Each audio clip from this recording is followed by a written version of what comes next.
प्रभु को धन्यवाद हो।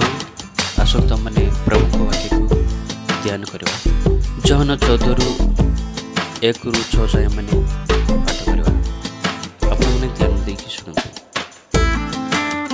तुमनक हृदय उद्विग्न हो, तुम ईश्वर ठारे विश्वास कर, मोठारे विश्वास कर।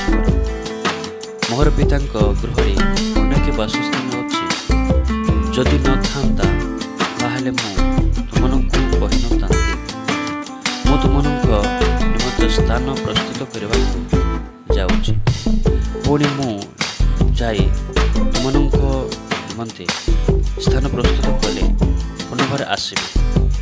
आ मु जो स्थान थाए तुमने जेपरी से स्थान रही एथि निमंते तुमनकु आपण निकट घिनी पुणी मु जो स्थान को जाऊँगी ताहार पत्र तुमने जान।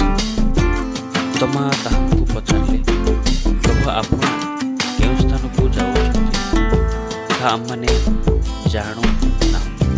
पत बा किपरि जानिपार जीशु ताहाकु कहले मो पत सत्य ओ जीवन मो देई न गले हे पिता निकट जाए ना।